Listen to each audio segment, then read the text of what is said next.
बहिणाबाईंची जात्यावरची ओवी म्हणजे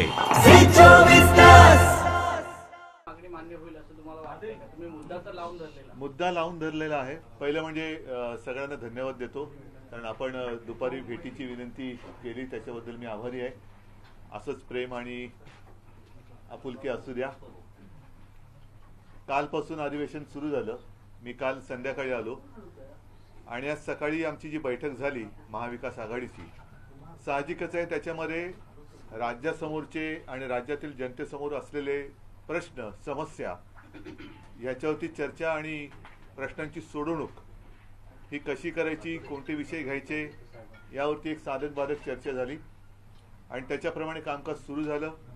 आपण पाहिलं असाल की विधानसभेत म्हणजे ज्याला आपण लोअर हाऊस म्हणतो त्याच्यामध्ये पहिल्या प्रथम आमदारांच्या निधी वाटपामध्ये जी एक असमानता किंवा विषमता आहे त्याच्याबद्दल आवाज उठवण्यात आला.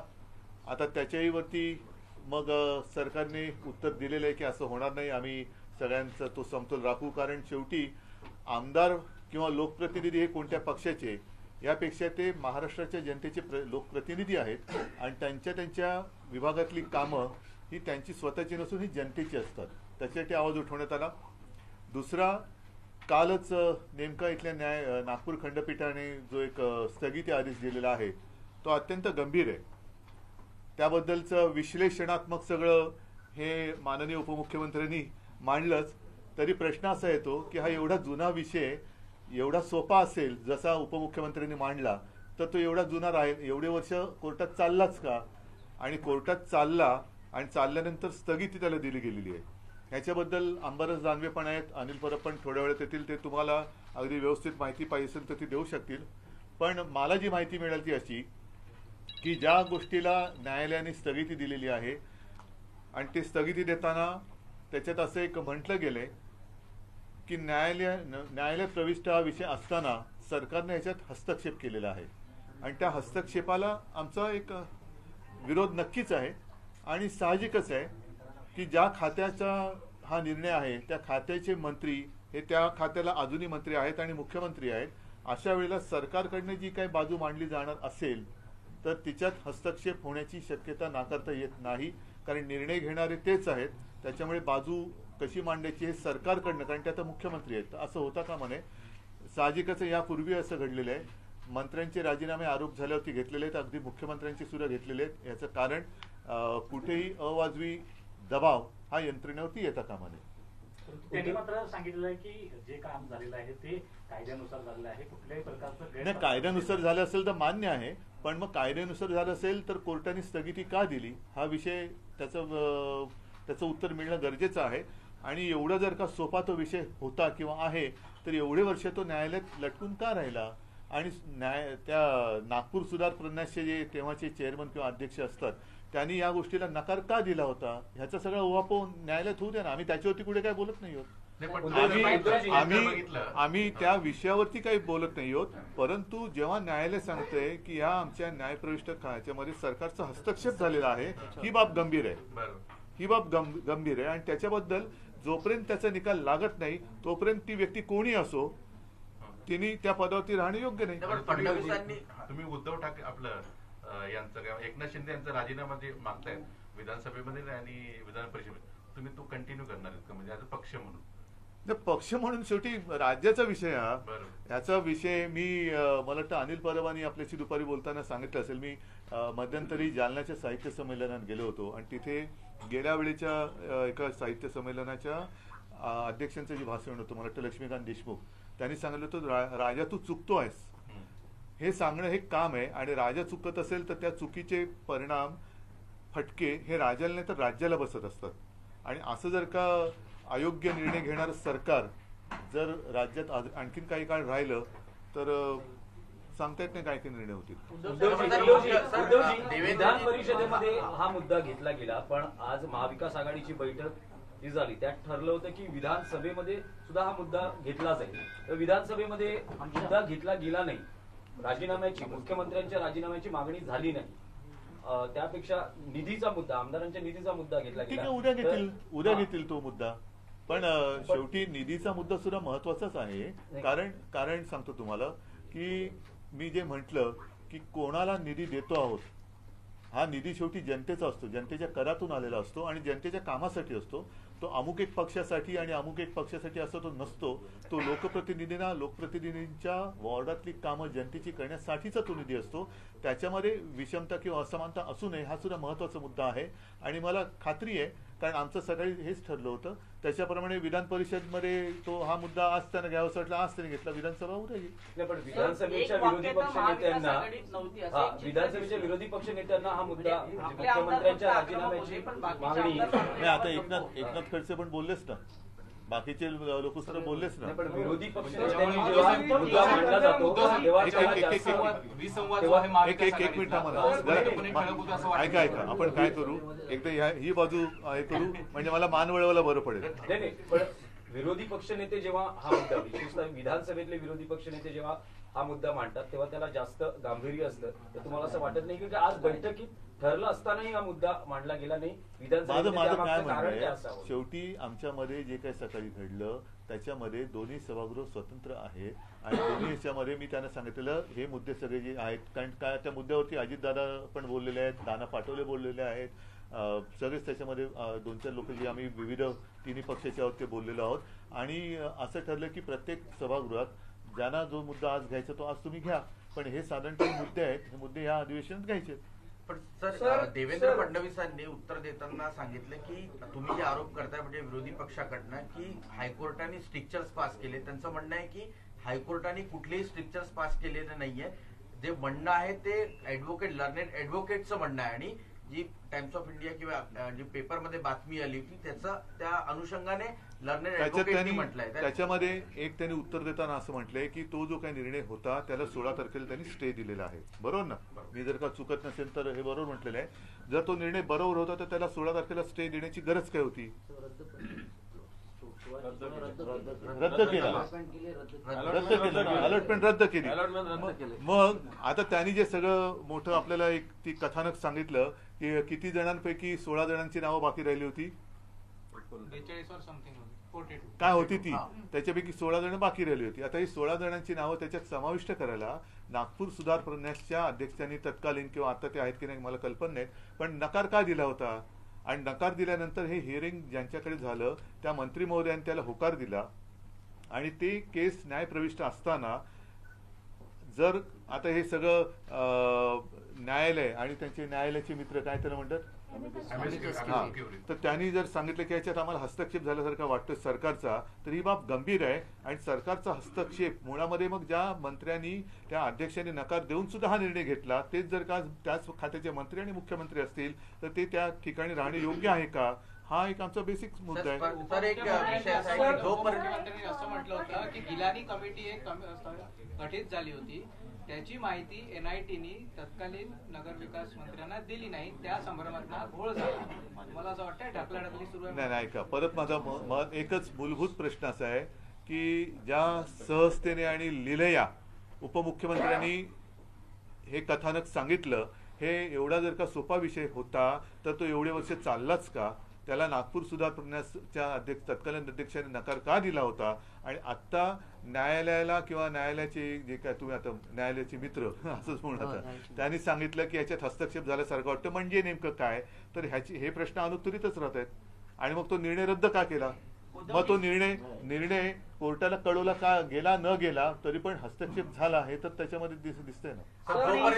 जोपर्यंत राजीनामा देणार नाही एकनाथ शिंदे तोपर्यंत आता सभागृह चालू देणार नाही शिवसेना.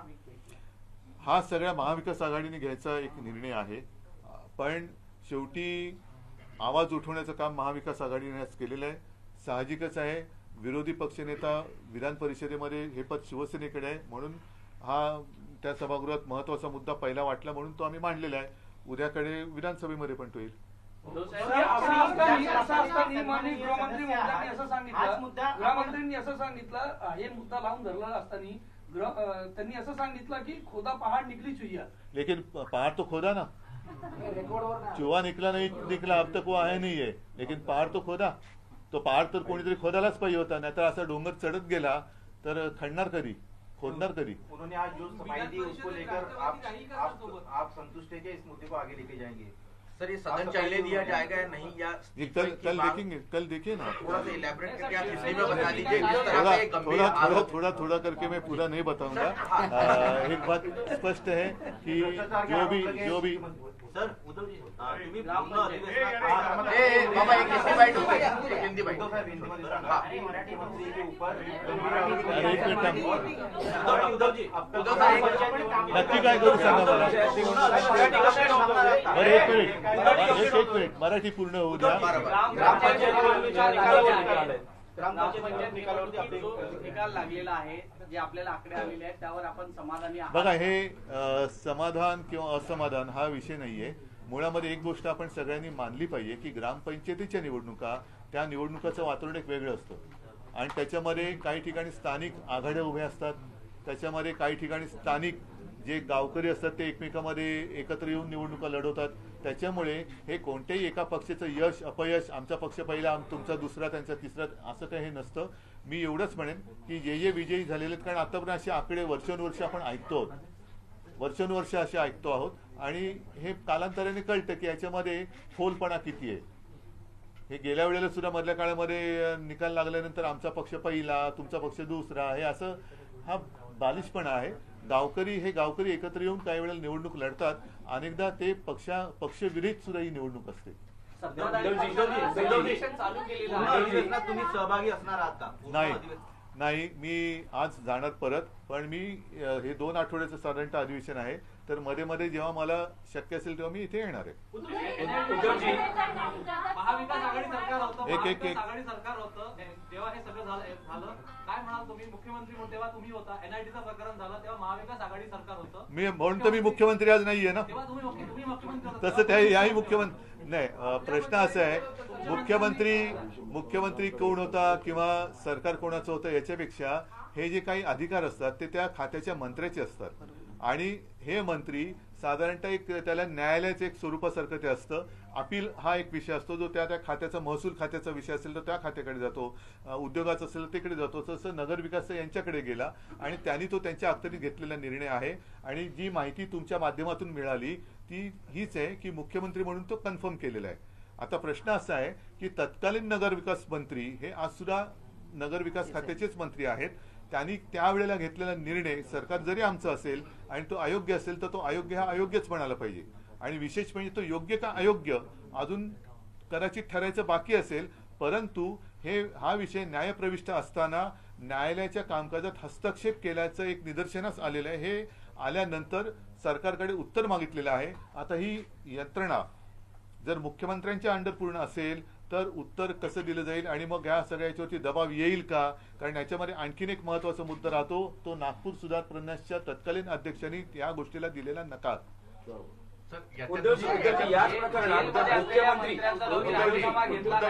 राजीनामा का मागताय असं मुख्यमंत्री म्हणतायत. जेलमध्ये असलेल्या मंत्र्यांचा त्यावेळी राजीनामा घेतला नाही, मग माझा राजीनामा. पण त्याला जेलमध्ये तरी टाकलं ना. मग ज्यांनी जेलमध्ये टाकलं तेच तुमच्या सोबत आहेत. आता त्याने चालतंय का विचारा. त्यांना जेलमध्ये टाकावं असं वाटतं काय मला, म्हणजे त्यांना नेमकं काय बोलायचं? उद्धवजी या प्रकरणात मुख्यमंत्री असं म्हणतायत की भूखंडांचं किंवा जमिनीचं वाटप हे नियमानं झालेलं आहे. मी भूखंड बिल्डरच्या घशात घातलेला नाही. दहिसरला भूखंड कसा दिला गेला त्याच्यासाठी 350 कोटी बिल्डरला कसे, या बाबतीतला मुद्दा त्यांनी मांडला. नाही ते जाऊ द्या. ते म्हणजे मी चोरी केली का, मग तुम्ही चोरी केली का, हे त्याचं उत्तर होऊ शकत नाही. ज्यांनी चोरी केलेली ती चोरी असेल तर ती चोरीच आहे. आणि मग जर का हे व्यवस्थित असेल तर दहिसरचा भूखंड व्यवस्थित दिलाय का? म्हणजे काय त्याने गुंतागुंत करण्यापेक्षा मुद्द्याचं बोलावं. आता थेट आक्षेप हा त्यांच्यावरती घेतला गेलेला आहे आणि तो सुद्धा आम्ही घेतलेला नाहीये. हे कोर्टातनं आलेलं प्रकरण आहे. म्हणजे विषयाचं गांभीर्य लक्षात घ्या. थातूर मातूर उत्तरं देऊन तुम्ही वेळ मारून नेऊ शकत नाही आहात. म्हणजे नुसतं मी तुम्हाला परत सांगतो, यांच्यावरती आरोप झाल्यानंतर दुसऱ्यावरती बोटं दाखवण्यापेक्षा त्यांच्यावरती आरोप झाले त्याचं उत्तर आपल्याला पाहिजे. 2024 के इलेक्शन महाविकास आघाड़ी तीनों पक्ष एक साथ आने के बाद में लड़ने वाले हैं. आपके मन में आशंका क्यों है? राष्ट्रवादी कांग्रेस और शिवसेना. आपके मन में आशंका क्यों है?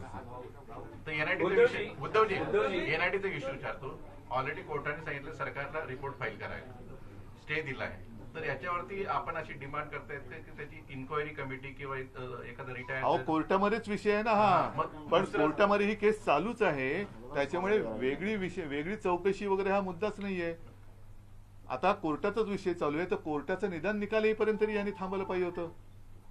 आणि आम्ही असं कुठे म्हणतोय यांनी काय केले, फक्त कोर्टाच्या कामकाजात हस्तक्षेप करून आता म्हणजे त्यांनी जो केला तो निर्णय रद्द का केला मग, आणि म्हणूनच राजीनामा मागतोय आम्ही. हा मुद्दा आपण शिवसेना पक्ष म्हणून परब असतील किंवा दानवे सर असतील हा लावून धरणार कारण सभागृह चालणार आहे का, चालू देणार आहे का आपण? बघा असं आहे, शेवटी हा विषय तर लावून धरावा लागणार, कारण ही अशी थातूरमातूर ज्या पद्धतीने त्यांनी स्वतःचं समर्थन करताना आमच्यावरती आरोप केलेत हे अत्यंत हास्यास्पद आहे. म्हणजे कुठेतरी पाणी मुरलेलं आहे, नाहीतर त्यांनी स्पष्ट उत्तर दिलं असतं की असं आहे, ह्याच्यामुळे असं झालेलं आहे. आणि आमचं म्हणणं हेच आहे की जे उत्तर आज माननीय उपमुख्यमंत्र्यांनी सभागृहात दिलं, मग त्यांनी स्वतः कोर्टात द्यायला पाहिजे होतं उत्तर. एवढा सोपा विषय होता तर. उद्धवजी तुम्ही म्हणता की हे प्रकरण इतकं गंभीर आहे तर ते प्रायोरिटीने एक मिनिट जरा. अनिल परबना मी मगाशी आपल्याला सांगितले की काही शास्त्रीय माहिती ती यांचा काय तो अभ्यासाचा विषय आहे. तर अनिल आपण नीट सांगा. पण हा प्रश्न ऐकून घ्या ना त्याच्यावर. नाही एकदा ऐकून घ्या म्हणजे सांगतील. एक छोटा प्रश्न होता की हे इतकं गंभीर प्रकरण आहे, तुम्ही राजीनामा मागताय त्या प्रकरणावरती, तर विधानसभेमध्ये आज प्रायोरिटीने हा विषय आला नाही. मगाशी मी तुम्हाला बोललो, दुपारपर्यंत अशी भावना होती सगळीकडे की याच्याबद्दल महाविकास आघाडीमध्ये ठळकपणे एक दिसत नाहीये, आणि त्यानंतर हा मुद्दा उचलला गेला. नाही त्याच्याबद्दल तुमचं काय मत आहे? मी मगाशी बोललो ना याच्यावरती. एक मिनिट अनिल जरा त्यानं जरा नीट सांगा.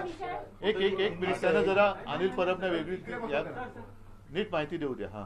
हा जो एनआयटीचा जो विषय आहे, हा एनआयटीचा विषय हे भूखंडाचं जे वाटप आहे, आज मुख्यमंत्री सांगत होते, उपमुख्यमंत्री सांगत होते की गुंठेवारी पद्धतीने केलं जातं. प्रश्न गुंठेवारी पद्धतीने केलं जातं का प्लॉट अलॉटमेंट केले जाते हा नाही आहे. प्रश्न हा आहे की याच्या ज्या अनियमितते आहे वाटपाच्या बाबतीमध्ये, याच्या संदर्भात एक पीआय दाखल केली होती, ज्या पीआयच्या माध्यमातून या सगळ्या गोष्टी बाहेर आलेल्या आहेत.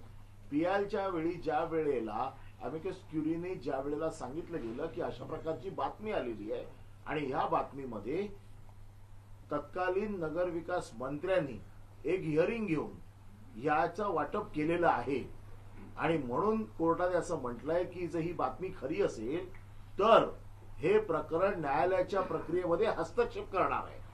जर कोर्टाने असं म्हटलेलं आहे की हे प्रकरण खरं असेल तर हे प्रकरण खरंच आहे. त्याचं कारण असं आहे की हिअरिंगची मिनिट्स आहेत, हिअरिंगची प्रोसिडिंग आहे. जर हिअरिंगची प्रोसिडिंग आहे याचा अर्थ हिअरिंग झाली, हिअरिंग मध्ये वाटप झालं, हिअरिंग मध्ये सगळ्या ज्या गोष्टी द्यायच्या त्या झाल्या. म्हणजे कोर्टाने जो आक्षेप नोंदवलेला आहे की जर हे प्रकरण खरं असेल, जे उपमुख्यमंत्र्यांनी आज सभागृहात सांगण्याचा प्रयत्न केला की कोर्टाचे ताशेरे नाहीत, हे कोर्टाचे ताशेरे पक्के झालेले आहेत बाय वे ऑफ प्रोसिडिंग. कारण ज्या हिअरिंगचं प्रोसिडिंग आज अवेलेबल आहे याचा अर्थ हिअरिंग झाली. कोर्टात जेव्हा प्रकरण एखादं आहे त्या प्रकरणाला स्टे दिलेला आहे. मुळात प्रकरण काय आहे की वाटपात अनियमितता आहे, जे दिलेले लीज वरती प्लॉट आहेत त्याच्यात अनियमितता आहे. ते गुंठेवारी पद्धतीने असो किंवा कुठल्याही पद्धतीने असो दे, अनियमिततेसाठी ती रिट पिटिशन फाईल झालेली आहे, पीआयएल फाईल झालेली आहे, आणि त्यामुळे ही अनियमितता सिद्ध झालेली आहे. त्यांनी मान्य केली, अनियमितता झाली म्हणून प्लॉट रद्द केले गेले. जर बरोबर होतं सगळं प्रकरण, जर गिलानी समितीचा रिपोर्ट त्या दिवशी सबमिट केला नाही, कोणाच्या सांगण्यावरनं सबमिट नाही केला, आणि जर सबमिट केला नाही तर मग त्या अधिकारी जो याला जबाबदार आहे त्याच्यावरती काय कारवाई केली का, कोणावरही कारवाई केली नाही. म्हणजे याचा अर्थ मंत्र्यांच्या सहमतीने हा रिपोर्ट सबमिट केला गेला नाही. नाहीतर हा रिपोर्ट जर कोर्टाच्या समोर गेला असता तर कोर्टाने त्याच वेळेला सगळे रद्द करून टाकले असते, पण ते कोर्टाने रद्द केले नाहीत. आज या लोकांनी आता 16 डिसेंबरला या लोकांनी हे प्लॉटचं वाटप रद्द केलं. जर सगळ्या गोष्टी बरोबर होत्या तर प्लॉटचं वाटप रद्द करायची काही गरज नव्हती. 4 जानेवारीला कोर्टाने सांगितलेलं आहे की शासनाने आपला रिपोर्ट सबमिट करावा. शासनाने जर रिपोर्ट सबमिट करायचा आहे, आमचं म्हणणं एवढंच आहे की जी यंत्रणा नगरविकास खातं हे सगळे रिपोर्ट सबमिट करणार आहे ती आज मुख्यमंत्र्यांच्या हाताखाली आहे. म्हणजे याचा अर्थ पुन्हा रिपोर्ट सबमिट करताना त्याच्यामध्ये पुन्हा धांदली होणार आहे, त्याच्यात गडबड होणार आहे. आणि म्हणून ज्या वेळेला अशा प्रकारे आतापर्यंतचा मागचा इतिहास बघता अशा प्रकारे ज्यांच्या हातामध्ये ही यंत्रणा असते त्या माणसाला त्या पदावरनं बाजूला व्हावं लागतं, कारण फेर चौकशी झाली पाहिजे, फेर रिपोर्ट गेला पाहिजे. आणि म्हणून आज आम्ही अशी मागणी केली की कुठल्याही परिस्थितीत या केसचा निकाल लागेपर्यंत मुख्यमंत्र्यांनी आपल्या खुर्चीत राहू नये, त्यांनी ही यंत्रणा दुसऱ्याकडे सोपावी, जेणेकरून या बाबतीमधला खरा रिपोर्ट उद्या सबमिट केला जाईल. आणि म्हणून आज त्यांनी सांगितलं शेवटी की हे प्रकरण न्यायप्रविष्ट आहे. जर प्रकरण न्यायप्रविष्ट आहे तर उपमुख्यमंत्र्यांनी पूर्ण बाजू मांडली आपली. आम्ही बोलताना प्रकरण न्यायप्रविष्ट झालं, ते बोलताना प्रकरण न्यायप्रविष्ट नव्हतं. आणि म्हणून आमची मागणी आहे की ह्या प्रकरणाचा निकाल लागेपर्यंत हे प्लॉट देण्याची अनियमितता रेकॉर्डवरती आलेली आहे. ही प्लॉट देण्याची अनियमितता रेकॉर्डवरती आली आहे. त्याचे मिनिट्स आहेत, ते 21/2021 मध्ये त्याची जी मिनिट्स आलेली आहेत ती सगळी तुम्ही तपासून बघा. आणि कोर्टाने बरोबर म्हटलेलं आहे की हे जर खरं असेल तर ते खरं हे प्रोसिडिंगने कन्फर्म झालेलं आहे. त्यामुळे याच्यामध्ये कुठलीही शक्यता किंवा दुसऱ्या कुठल्याही गोष्टी नसून हे सगळं ब्लॅक अँड व्हाईट झालेलं आहे. त्याच्यामुळे आता ते परत मिनिट्स बदलू शकत नाहीत. कोर्टात त्यांना तसा रिपोर्ट द्यावाच लागेल. न्यासच्या प्रमुखांनी हे देण्यास विरोध केला होता, तो देखील रेकॉर्डवरती आहे. त्याच्यामुळे या सगळ्या गोष्टी रेकॉर्डवरती आहेत आणि याच्यात कुणी दबावाखाली येऊ नये म्हणून आम्ही मुख्यमंत्र्यांचा राजीनामा मागतोय. पण राजीनामा जोपर्यंत देणार नाही तोपर्यंत सभागृह चालू देणार आहात का? कारण हा विषय पुन्हा उद्या सभागृहात येईल, त्यावेळेला पुन्हा सरकारकडनं काय उत्तर येते ते बघून त्या बाबतीत पक्षप्रमुख आणखीन महाविकास आघाडीकडनं काय प्रतिसाद येतो तो बघूया. पण अधिवेशन होत असताना तरी विधानसभेमध्ये हा मुद्दा घेतला जाईल का? येतील ना सर, नागपुरात अधिवेशन होत असताना 16 तारखेला त्याला स्टे मिळणं, नागपुरातच अधिवेशन होत असताना त्याच वेळेला त्या बातम्या स्टेने त्यांनी रद्द केलं आणि त्याच वेळेला लोकायुक्ताच्या बिलाची चर्चा होणं. हा सगळा योगायोग आहे का? आता हा योगायोग असेल तर आम्ही बावनकुळेंची इच्छा पूर्ण करतो का चंद्रकांतदारांच्या मनावरचा दगड दूर करतो? एक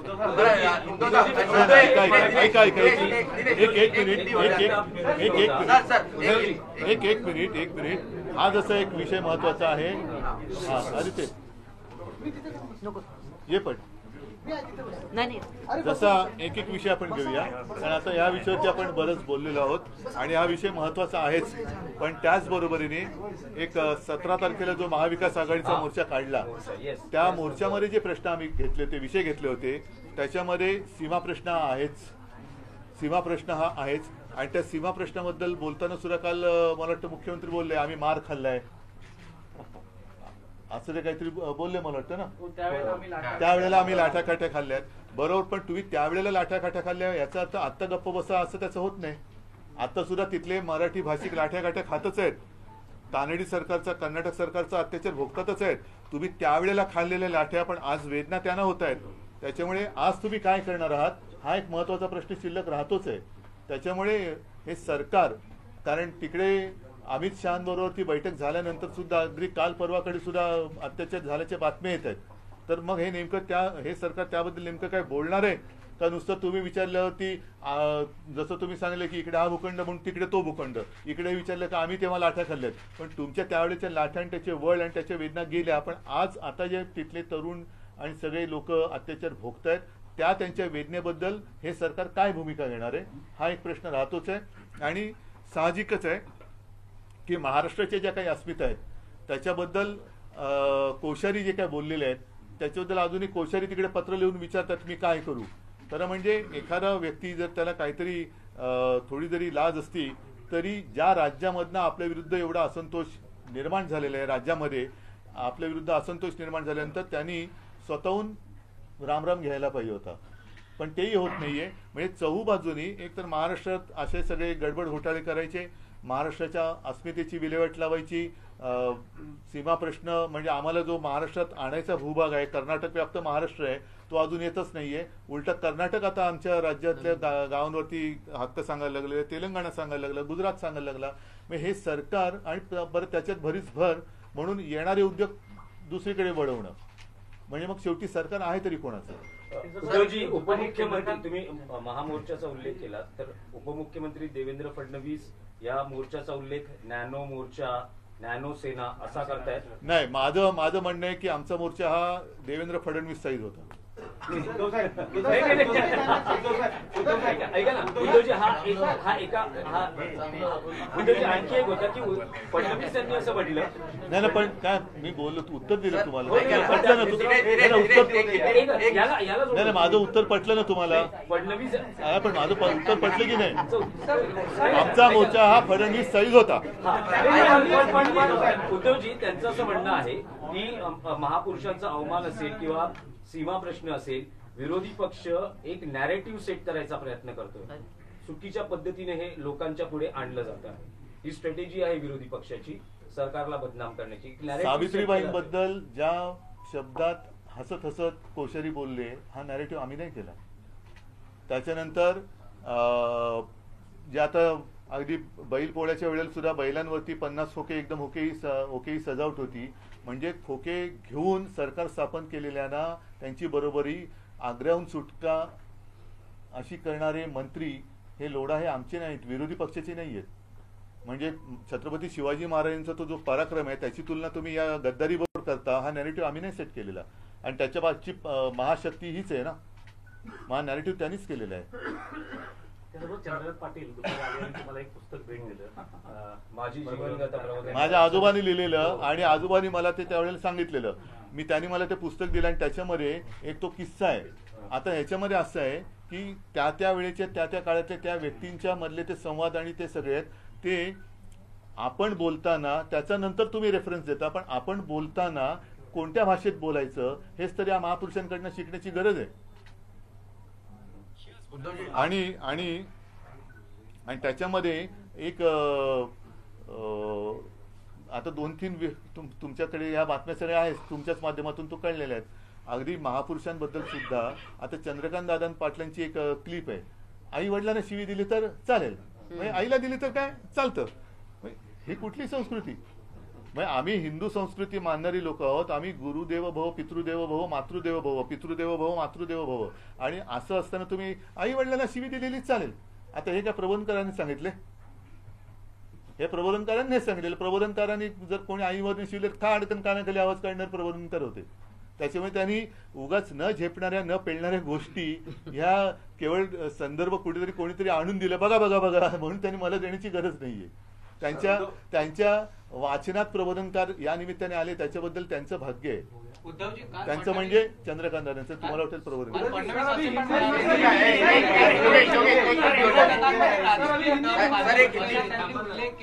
त्याच्यावर काय भूमिका आहे? विरोधकांमध्ये राजकीय दम नाही असा फडणवीसांनी म्हणजे काय, म्हणजे कसा दाखवायचा असतो तो मला सांगा. नाही, त्यांचं असं म्हणणं आहे की आमची लढाई नॅरेटिव्हची आहे, विरोधी पक्षाची नाहीये. मग आमची पण त्यांच्या नॅरेटिव्हवरतीच आहे. हा आता आमचा फडणवीस साईजचा मोर्चा, तो नॅनो मोर्चा म्हणतायत, त्याच्यावरनं त्यांनी त्यांच्या साईजची बरोबरी करावी.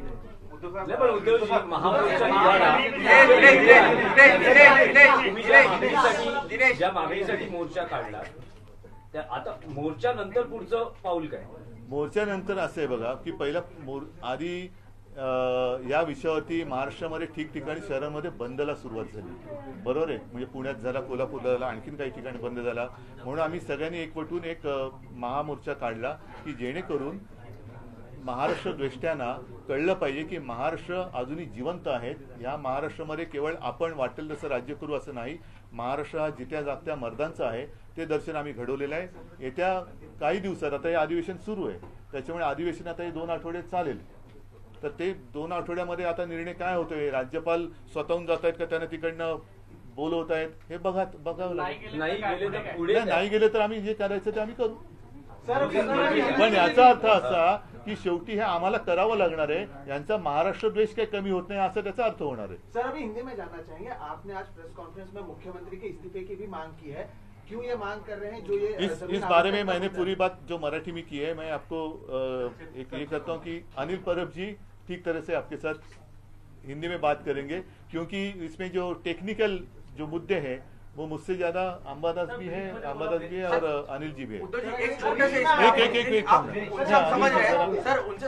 एक मिनट अनिल जी ना एकदा. अनिल जी आप जरा बताइए कि ये मुद्दा क्या है और किस तरीके से आज अपने को मतलब जो उत्तर दिया गया है गुमराह कैसे कर रहे हैं वो लोग.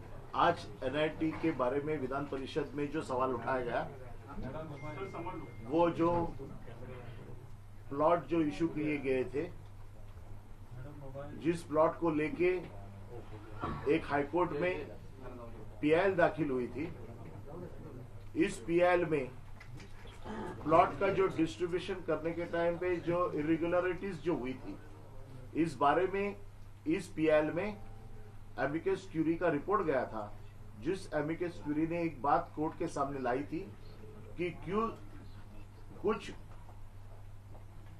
न्यूज़पेपर्स में ये बात आ रही है कि इस प्लॉट का जो डिस्ट्रीब्यूशन किया गया वो गलत तरीके से किया गया है, और जब स्टेटस को है, जब ये मामला कोर्ट में इसके ऊपर बहस चल रही है, ऐसे वक्त में तत्कालीन नगर विकास मंत्री इसके बारे में हियरिंग लेते हैं और इस प्लॉट को डिस्ट्रीब्यूट करते हैं। इसके ऑब्जर्वेशन में कोर्ट ने ये कहा कि अगर ये बात सच है तो ये कोर्ट के कामकाज में इंटरफेरेंस है बाय स्टेट गवर्नमेंट, और कोर्ट के कामकाज में इंटरफेरेंस करना ये सबसे बड़ी गलती है। ये कोर्ट का ऑब्जर्वेशन है। अगर ये बात सही है तो जो न्यूज़पेपर के आइटम में आई है, जो बात कही गई वो सही इसलिए है क्योंकि वो जो हियरिंग हुई, उस हियरिंग के मिनट्स अवेलेबल है। जिस हियरिंग का मिनट्स अवेलेबल है, जो कॉन्स्टिट्यूशनरी अथॉरिटी में मिनिस्टर ने हियरिंग ली थी, उसकी पूरी प्रोसीडिंग है, और उस प्रोसीडिंग में ये प्लॉट का डिस्ट्रीब्यूशन किया गया है। इसका मतलब एमिकस क्यूरी ने जो इशू कोर्ट के सामने लाया था कि कुछ न्यूज़पेपर में ये आ रहा है कि इंटरफेरेंस इन जुडिशियरी, ये बात सच हुई है। आज उप मुख्यमंत्री देवेंद्र फडणवीस ने जो कहा, जो गुमराह करने की कोशिश की कि ये प्लॉट गुंठेवारी के सिस्टम के है, ये डायरेक्ट अलॉटमेंट नहीं है, इसकी अनियमितता को लेके ही ये रिट पिटीशन हुआ था, और इस अनियमितता को लेके आज भी मैटर चल रहा है। और इंटरफेरेंस इन जुडिशियरी, ये बात कोर्ट ने सीरियसली ली है। इसलिए हमने ये मांग की कि अगर इंटरफेरेंस है तो जो 4 तारीख को कोर्ट के सामने जो स्टेट गवर्नमेंट अपना एफिडेविट फाइल करेगी या जो अपना कहना बोलने वाली है, उसकी पूरी जुरिडिक्शन इस मुख्यमंत्री और नगर विकास खाते में जाती है, जो अपना रिपोर्ट सबमिट करनी है। जो कमेटी का रिपोर्ट सबमिट होने वाला था, वो रिपोर्ट सबमिट नहीं हुआ, इसलिए ये गड़बड़ हुई, ऐसा उप मुख्यमंत्री ने कहा है। रिपोर्ट तो तैयार था, तो जानबूझ के उसको सबमिट नहीं किया, या इसके बारे में पूरी इंक्वायरी होनी चाहिए कि ये रिपोर्ट सबमिट क्यों नहीं किया गया, इस रिपोर्ट में क्या लिखा था। ये सब चीजें जब तक होती नहीं है, क्योंकि अभी जिस व्यक्ति के ऊपर आरोप लगाया है, आपको शायद मालूम है कि इसके पीछे के जितने भी इंसिडेंट्स है, फिर आदर्श का हो, अंतुले साहब का हो, जो मुख्यमंत्री इसके पहले रेजिग्नेशन दे चुके हैं, उनको इस्तीफा इसलिए देना पड़ा क्योंकि जब आदमी पोस्ट पे बैठा है तो वो अपने जो जितने भी दलीलें हैं उस माध्यम से कोर्ट में भेज सकता है, और ये दबाव उनके ऊपर गलत काम करने का नहीं होना चाहिए, क्योंकि इसमें एनआईटी के चेयरमैन ने भी अपना विरोध दर्शाया था। उन्होंने कहा था कि इस तरह से ये प्लॉट का डिस्ट्रीब्यूशन नहीं होना चाहिए। ये सब चीजों को फिर से उसके ऊपर छेड़छाड़ की जाएगी, और जो लोगों को न्याय मिलना चाहिए था वो मिलेगा नहीं। इसलिए आज शिवसेना ने विधान परिषद में ये मांग की कि जब तक इस मैटर का जब तक रिजल्ट नहीं लगता है, तब तक मुख्यमंत्री ने अपना इस्तीफा देना चाहिए, और ये इंक्वायरी जो है या जो कुछ भी इसके बारे में करना है वो उनके हाथ में नहीं होना चाहिए। इसलिए शिवसेना ने आज विधान परिषद में उनके इस्तीफे की मांग की है। उद्धव जी, सीएम साहब जो है वो इस्तीफा देने के लिए तैयार नहीं है, सरकार सफाई दे रही है, तो ऐसे में आप भूमिका क्या होगी आपकी आगे? नहीं, हमने तो जो मांग की है वो हमारे अपनी पॉलिटिकल मांग नहीं है, वो जनता की मांग है। क्योंकि ऐसी व्यक्ति अगर उस अधिकार पर बैठे रहे तो एक गलत फैसला, अब तक गलत है या नहीं है, अगर गलत नहीं होता तो जो उप मुख्यमंत्री साहब ने कहा तो उसको रद्द क्यों किया, कैंसिल क्यों किया। तो ऐसी व्यक्ति अगर बैठी रही तो राज्य का नुकसान होगा।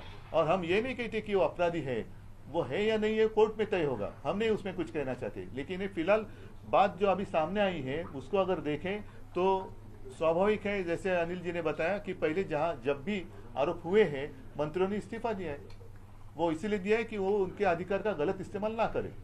आज विधान परिषद में महाराष्ट्र आहे की जिथे महिलांचा अपमान होतो आणि राजकारणामध्ये नेहमी, आणि राजकारण हा महिला हा राजकारणाचा विषय नाही असं सगळीकडे मानलं जातंय. नाही असं कुठे म्हणलं नाही, आणि नाही त्यामुळे जे गुन्हा असणारे ज्यांच्यावर आरोप आहे, शिवीगाळ करणारे व्यासपीठावर बसतात सत्ताधारी पक्षाच्या, पत्रकार परिषद, आणि त्यांना काढलं जात नाही, तर हा महाराष्ट्राचा सन्मान आहे का?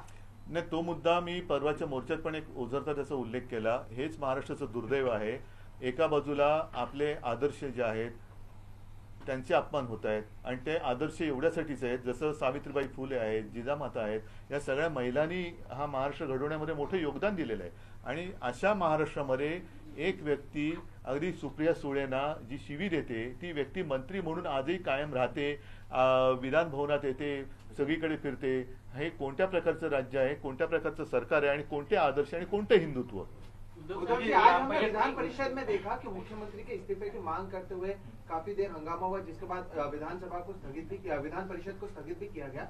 क्या आगे भी महाविकास आघाड़ी इसकी इस्तीफे की नहीं, हमने ये हमारे एक निजी बात नहीं है, ये तो राज्य की बात है. जनता की हित में जो भी रहेगा वो हम करेंगे, और इसलिए आज तो हमने मांग की है. आपके माध्यम से पूरी जनता को इसकी जानकारी होनी चाहिए. ग्राम पंचायत चुनाव के नतीजे आए हैं, बीजेपी फिर से दावा कर रही है कि उनको जनता ने, देखो इसमें कोई मैंने तो कहा कि मुझे इसमें कोई कहने की बात आवश्यकता नहीं लग रही है, क्योंकि हमेशा यही होता है, सब पार्टियां दावा करती है कि मेरी पार्टी पहली है, मेरी पार्टी पहली है, लेकिन इस बात में एक सच्चाई है, जो सच्चाई हमें नजरअंदाज नहीं करनी चाहिए. गांव के लोग जो रहते हैं वो आपस में मिलजुल कर भी चुनाव लड़ते हैं, और कभी कभी उसमें कुछ पार्टियां या पॉलिटिकल पार्टी होती भी नहीं है, तो ऐसे लोग भी लड़ते हैं, वो उनका अधिकार है.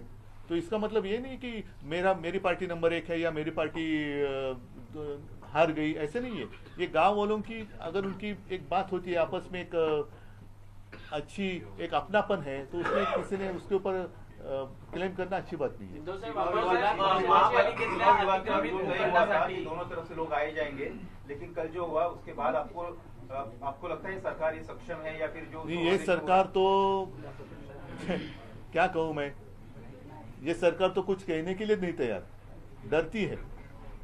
पहले तो इनके मंत्री जाने वाले थे, वहाँ के कर्नाटक के मुख्यमंत्री ने थोड़ी आंखें क्या दिखाई, ये लोग पीछे आ गए, भाग गए, और अब तो वहाँ जाने के लिए तो छोड़ो, कुछ बोलने के लिए तैयार नहीं है.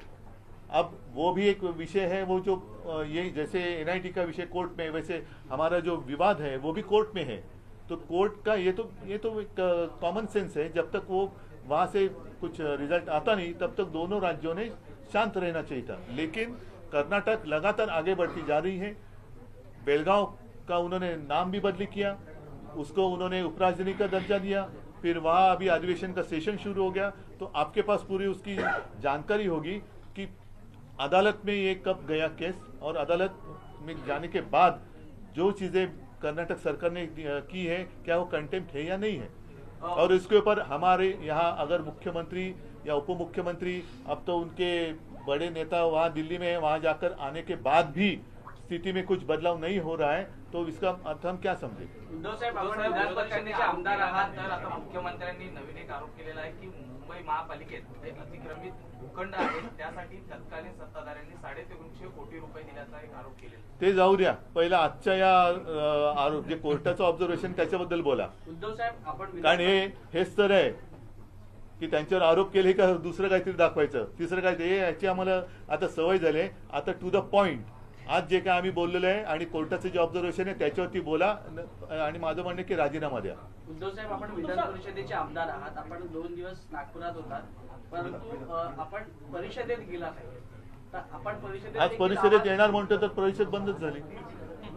उद्या येणार आहे, मी येणार आहे, मी नक्कीच सभागृहात पण जाईन. त्याच्यामध्ये काय मला वेगळं वाकडं काय वाटण्याचं कारण नाहीये. ज्या वेळेला मला वाटेल की इकडे आज जायला पाहिजे आणि काही बोलायला पाहिजे, तर मी जरूर जाईन आणि बोलेन. उद्धव साहब, कर्नाटक का सीएम ने वापस से बात किया, ये बोला कि बेलगांव हमारा है, बेलगांव भी उन्होंने बोला कि हमारा है, ज्यादा कन्नड़ लोग वहाँ पे रहते हैं, इसका कैसा? नहीं, मैं क्या उत्तर दूं. अगर अपने राज्य को मुख्यमंत्री है जो महाराष्ट्र का हित मानते हैं, तो उन्होंने बोलना चाहिए. ये सवाल आपने उनको पूछना चाहिए. हमारी भूमिका तो हमने स्पष्ट की है. Thank you sir.